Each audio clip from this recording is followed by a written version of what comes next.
আসসালামু আলাইকুম বন্ধুরা, আশা করি আপনারা সকলেই ভালো আছেন।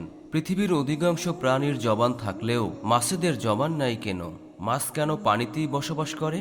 একবার জৈনিক এক ব্যক্তি হজরত আলী রাদিয়াল্লাহু তাআলা আনহুকে এই প্রশ্নটি করেন। হজরত আলী রাদিয়াল্লাহু তাআলা আনহু প্রশ্নের জবাবে বলেন, মাছেদেরও আল্লাহ তাআলা জবান দিয়েছিলেন, তারা কথা বলতে পারত এবং জমিনেও চলাচল করতে পারত।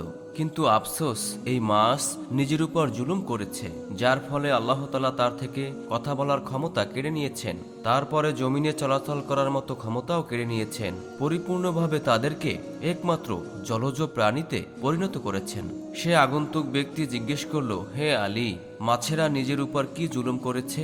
হজরত আলী রাদিয়াল্লাহু তাআলা আনহু বলেন, যখন আল্লাহ তাআলা হজরত আদম আলাইহিসসালামকে সৃষ্টি করার পর সমস্ত ফেরেশতাদের নির্দেশ দিলেন যে তোমরা সকলেই আদমকে সিজদা করো, আল্লাহ তাআলার হুকুম অনুযায়ী সমস্ত ফেরেশতা হজরত আদম আলাইহিসসালামকে সিজদা করল।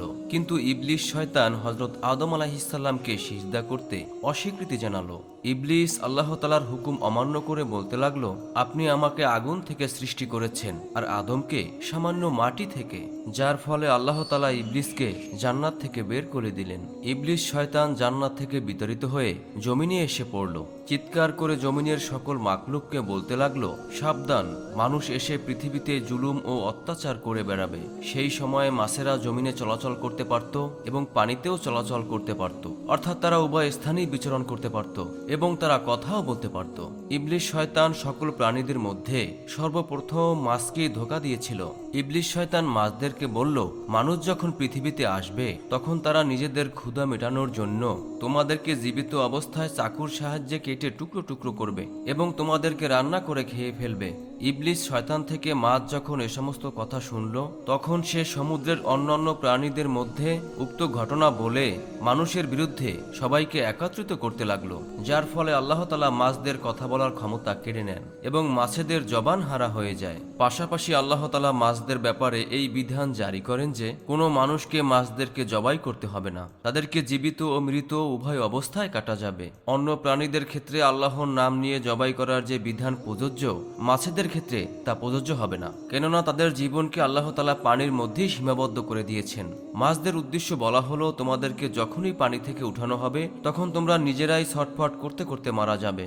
এর ফলে মাছকে যখনই পানি থেকে বের করা হয়, মাছেরা ছটফট করতে থাকে এবং মাছেদের শরীরের সমস্ত রক্ত এসে তার ফুলকার মধ্যে জমা হয়। এর জন্য মাছকে খাবার জন্য বিশেষ প্রক্রিয়ায় জবাই করার বাধ্যবাধকতা নেই, কেননা ইসলামে জবাই করার বিধান এর জন্য দেওয়া হয়েছে যাতে করে পশুর শরীরের মধ্যে প্রবাহিত রক্ত বাহিরে বের হয়ে আসে এবং তার মাংস পরিশুদ্ধ হয়, জীবাণুমুক্ত হয় এবং মাংসের গুণাগুণ অক্ষুণ্ণ থাকে, অর্থাৎ আদম সন্তানের জন্য এই মাংস যেন কোনো অবস্থায় অস্বাস্থ্যকর না হয়। আর মাছেদের ক্ষেত্রে এই বিধান জারি করা হয়েছে যে যখনই মাছদেরকে পানি থেকে উপরে আনা হয়, প্রাকৃতিকভাবেই মাছটি ছটফট করতে করতে মারা যাবে এবং মাছেদের শরীরের সমস্ত রক্ত এসে ফুলকায় জমা হবে, অর্থাৎ তার শরীরের মধ্যে অবশিষ্ট কোনো রক্ত আর থাকবে না এবং মাছ পবিত্র হয়ে যায়। এর জন্য মাছকে কোনো নিয়মকানুন অনুসরণ করে জবাই না করলেও আদম সন্তানের জন্য তা সবসময় হালাল, অর্থাৎ জীবিত বা মৃত উভয় অবস্থায় তা মানুষের জন্য হালাল।